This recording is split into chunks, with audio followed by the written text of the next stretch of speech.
దేవుణ్ణి అంతగా ప్రేమించినోడు, ఆ దేవుణ్ణి పొందుకున్నోడు దేవునితో పాటు ఈ లోకాన్ని పొందాడు,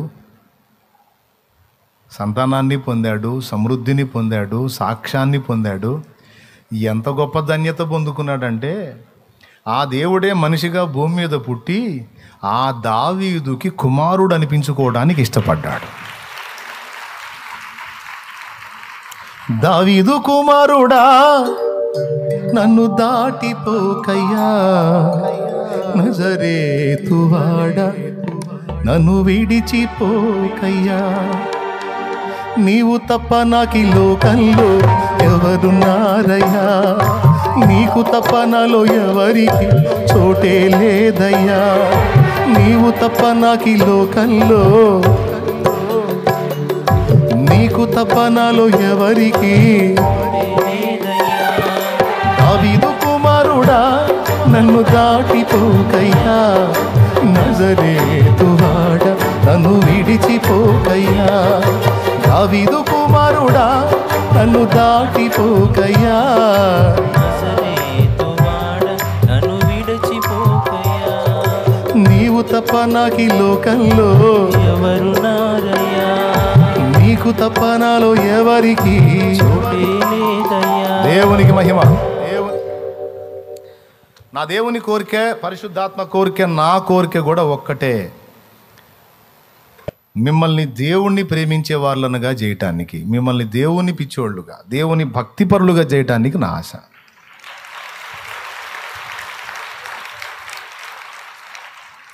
దేవుని గూర్చిన జ్ఞానం మీకు చెప్పి జ్ఞానవంతులుగా చేయొచ్చు. జ్ఞానంతో పాటు భక్తులుగా చూడాలని నా ఆశ. దేవుడే పిచ్చి, దేవుడే ప్రపంచం, దేవుడే లోకం. ఎన్ని పాటలు రాశాడండి. బైబిల్లో దాదాపు 150 కీర్తనలు ఉంటే అందులో 3 భాగాలు దావీదు కీర్తనలే. బైబిల్లో ఉన్న పుస్తకాల్లో అతిపెద్ద పుస్తకం కీర్తనలే, 150 కీర్తనలు. బైబిల్లో కాస్త సెంటర్గా కనపడే పుస్తకం కూడా అదే, కీర్తనలే. కాబట్టి మీ అందరికీ ప్రేమతో చెప్తున్నాను, ఎటు నిలపాలి దృష్టి? కొడుకు ఏం చెప్పాడు? నేను నీకు రాజ్యం ఇస్తున్నా కానీ నాకు మా అయ్య ఇవ్వలా. మరి ఎవరు ఇచ్చారు? నాకు యేసయ్య ఇచ్చాడు, నా దేవుడు ఇచ్చాడు. నీకు తక్కువ చేయడు, గుర్తుపెట్టుకో. నువ్వు దేవుణ్ణి ప్రేమించి దేవుణ్ణి హత్తుకొని దేవుని లోకంలో బ్రతికే వ్యక్తివైతే నిన్ను తలగా ఉంచుతాడు కానీ తోకగా ఉంచడు.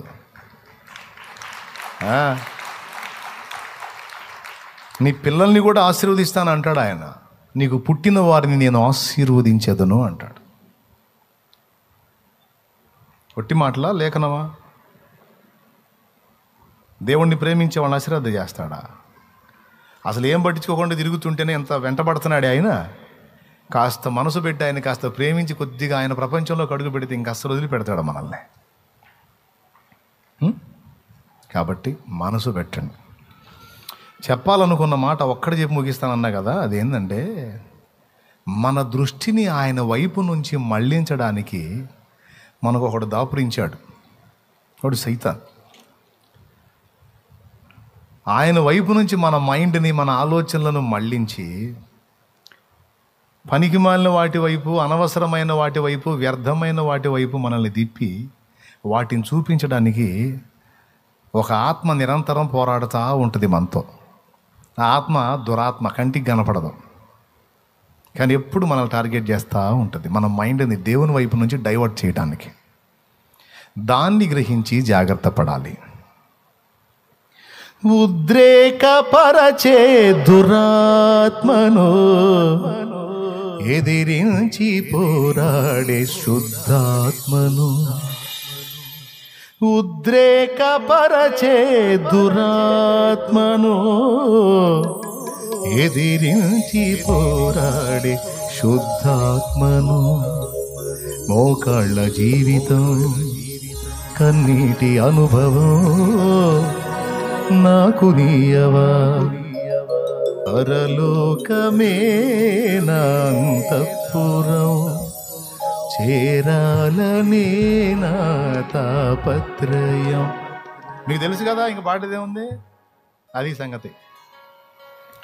లోక సంబంధమైన వాటి వైపుకు భ్రమ పుట్టున్నట్లు మనల్ని ఉద్రేకపరిచి అటు లాగటానికి ఒక ఆత్మ నిత్యము దాడి చేసింది. మనం దేవుని వైపు దృష్టి నిలిపి దేవుని ప్రేమించి ఆయన అదుపాజ్ఞల్లో ఆయన ఆలోచనల్లో మనం ప్రయాణం చేసినంత వరకు నీళ్ల మీద పేతురు నడిచినట్టు ఉంటుంది మన నడక. నీళ్ల మీద పేతురు నడిచిన అంటే ప్రకృతికి విరుద్ధమైన నడక, అంత అద్భుతంగా ఉంటుంది. కానీ పక్క చూపులు చూసామా అంతే సంగతులు. యేసు వైపు చూశాడు, నీళ్ళ మీద నడిచాడు.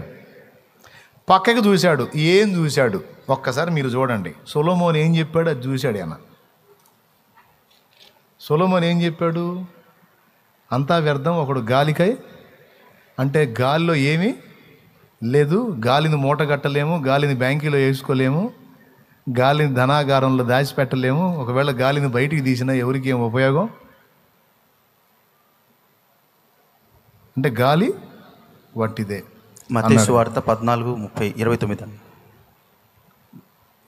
మరి పేతురు ఏం చూశాడు చూడండి. మత్తయి సువార్త 14:29. చదువు. ఆయన రమ్మనగానే, మత్తయి సువార్త 14:29 చూడండి. ఆయన రమ్మనగానే పేతురు దోనెదిగి యేసునొద్దకు వెళ్ళుటకు నీళ్ల మీద నడిచెను. గాని గాలిని చూచి భయపడి మునిగిపోసాగి. సొలొమోను ఏం చెప్పాడు?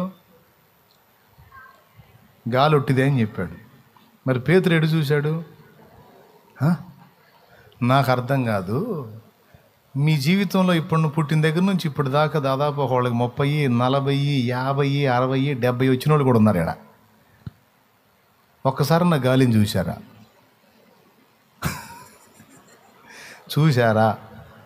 నేనైతే చూడలా.